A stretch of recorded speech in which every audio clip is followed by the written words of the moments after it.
Hello, my name is Alicia Richins on behalf of the Common Approach to Impact Measurement, and today I'll be demonstrating one of the use cases for our common form.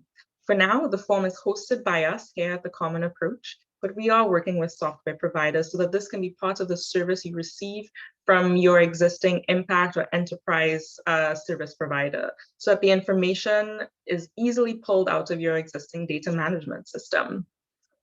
So today we will be demonstrating the use case for a large provincial charity. So the first question is prompting us to fill in our charity number, which really serves as our unique identifier that holds all of the information relevant to our organization across the data platform and standard. We fill in the organizational name, Violas Charity, which is located in Nova Scotia.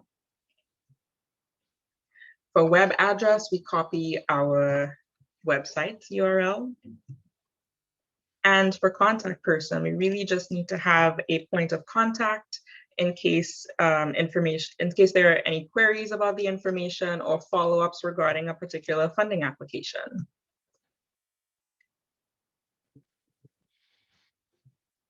Now for legal form, as we mentioned earlier, this is a not-for-profit registered charity, so we click that one. And I'm able to copy our organization mission and vision into this box right here.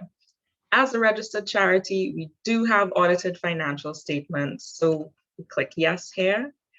And now we are able to simply upload those statements for the last 3 years, starting with 2018, followed by 2019, and finally 2020. Once those are loaded, we can proceed. So this page is asking for our funding needs. So the total amount of funds requested, $750,000, and we are seeking funds for the organization's core business, the core work that we do. And so we're led to the organizational profile. Here we're able to upload our theory of change, our business plan, and our executive and board bios.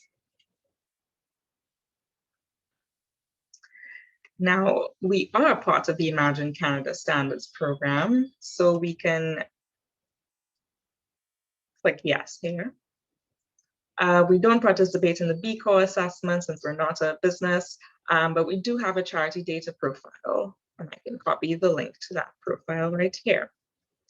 In terms of population served, we're looking at a broad range of Black, Indigenous, and other women of color in Halifax. And so we will select here women and girls, racialized, and Indigenous, as there is some Indigenous focused programming for us. For geographic regions served, we're looking at all of Nova Scotia, target participants,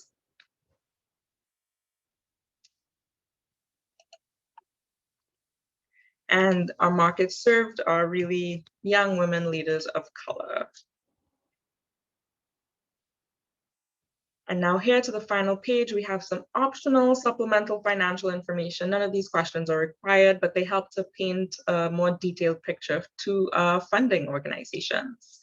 So we do have an endowment.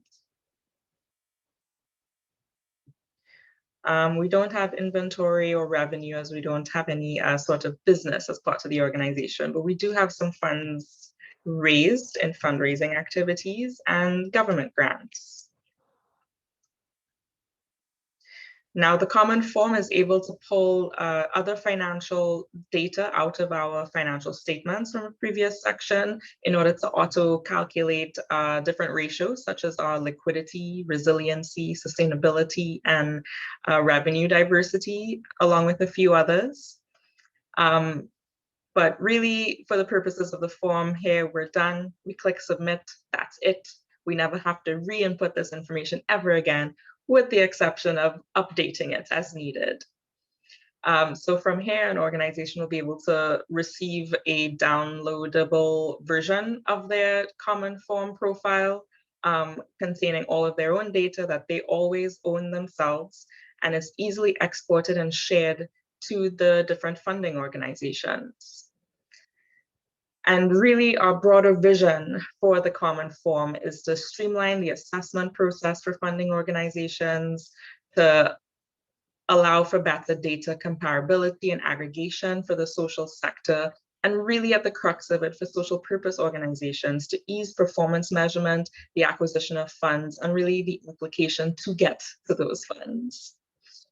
So like I mentioned earlier, we are very much still in the beta testing stage of the common form. So we're really, really eager to get your feedback.